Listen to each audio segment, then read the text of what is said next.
cey Xelcom xéewal matale na taalibe Serigne Saliou Mbàkke bee ko yor mën ngeen leen a fekk ci biir YouTube bi nga def cabinet Xelcom xéewal TV da nga fa gis lu gën a yaatu ci seen wàllu liggéey. yéeni kaay yeeg Mamadou Mouhamed Ndiaye. jërë ngeen jëf borom li tax moo tax ba li tax di Alaaji Malick Gakou xëy na toog ci xët mu njëkk L'Observateur di fa leeral li tax ba mu xëy yenu ay taxam dem taxali waa Pastef. Alaaji Malick Gakou nee na dem gi mu dem ci Pastef du ay calcul politique mbaa adaptation li tax nee na mooy dafa gis ci Ousmane Sonko nit ku am ngëm-ngëm mu am ci moom confiance gëm leadership am ak xereñ gu mu xereñ ci mën a jiite noonee mu doxalee moom borom grand parti di Alaaji Malick Gakou wute lool ak ñett yi ci xët mu njëkk point ak toog ni ñu doxalee ñetti alliés yu jóge woon lool Ousmane Sonko te ba Sonko jóge ci gouvernement bi mook lu mu am yéenekaay bi nee nañ ñoom ñett di Déthié Fall Cheikh Tidiane Dièye ak Moustapha Guirassy ñoom ñett ñi ñoom dañoo jël décision des ci gouvernement bi ci téeméeri député ak fanweer yi Pastef amee ci assemblée nationale député Mayaba Mbaye nee na am na ci ñoom fukk ak benn yoo xam ne seen dara doyatuñu mi ngi ko wax ci Source A honorable député Mayaba Mbaye ne fukki député ak benn lañu yoo xam ne xam nañu leen xàmmee nañu leen dañoo ànd ak ñun rek di dem waaye boo gisee ni ñuy doxalee xam ne bokkatuñu ci groupe parlementaire Pastef les Patriotes njiital Pastef les Patriotes di Ousmane Sonko dafa def erreur kàdduy Alioune Tine la ci xët mu njëkk Tribune li tax mu wax ko nee na mooy warutoon a dem assemblée nationale ba di ko jiite ndax amul lenn lu mu ko mën a jural njiital Afrikajom Center yi di Alioune Tine su ma bokkoon ci ñu koy jegee di ko xelal bu ne ma dama bëgg dem assemblée nationale danaa ko conseiller mu bañ ko def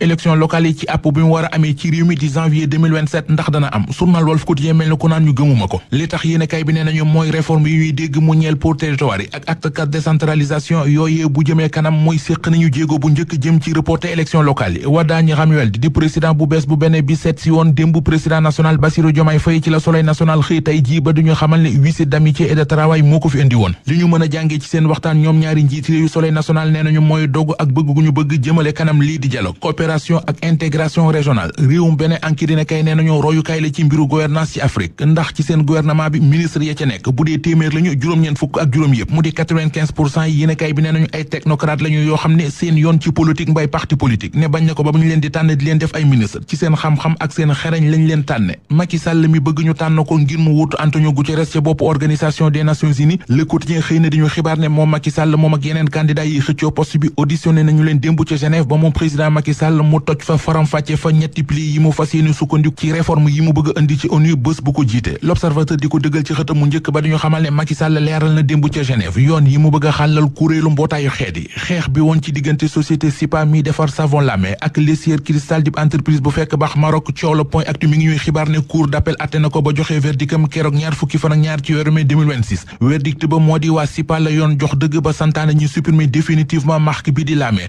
journal bi bind ne cour d'appel nee na société bu Sénégal bi moo njëkk a déposé marque bi depuis 2013 kon nag na ko société bu Maroc bi bàyyee ak moom ñu bàyyi leen fa ñun te dem xooli journal Libération mbir mu triste yéeme mi xewoon ca warang ci la xëy tey ji mu di mbirum xale bu jigéen bi réeroon ay mbokkam ñu ko doon seet ginnaaw bi ñu gis ko ñu faat ko ba doon ko jéem a suul ci kàmb gu nekk ci seen ginnaaw kër am sax ay xibaar yu jib jëm ci ne dañoo yegg ci kawam laata ñu koy faat ci anam wu ñaaw woowee yéenekaay bi dañu xamal ne ñi ngi ci jàppoon kenn ci ñoom di borom boutique ba yéenekaay bi nee nañu ba ñu ko njëkkee wax dafa weddi woon ne xamul xale bu jigéen bi ko enquêteurs yi tegalee ay preuve yu woo kong ci taabal ji ca lay mujj nangu ne xam na ko ba xam le ne xale bu jigéen bi gelam la woon journal bi dolli ñu ci ne bi enquêteurs yi àndee ak moom waa ji dem ca këram ga mu dëkk ca la ñu xamee ne moom waa ji da daan màndi gaa ñi gis nañu sax fa mu daan denc sàngara sa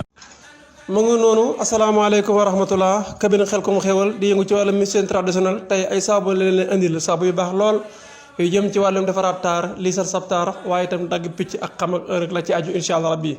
saabu yi nag macha allah rabbi baax na lool te efficace yéen ñi nga xam ne da ngeen di jaaywaat ñëw leen ñu defal leen prix yu xéewal la ngeen dem jaay incha allah rabbi jël seen bénéfice xëy naan awma liggéey kat jeex na fi ak kan cabinet Xelcom xéewal TV cey Xelcom xéewal matale na taalibe Serigne Saliou Mbàkke bee ko yor mën ngeen leen a fekk ci biir YouTube bi nga def cabinet Xelcom xéewal TV da nga fa gis lu gën a yaatu ci seen wàllu liggéey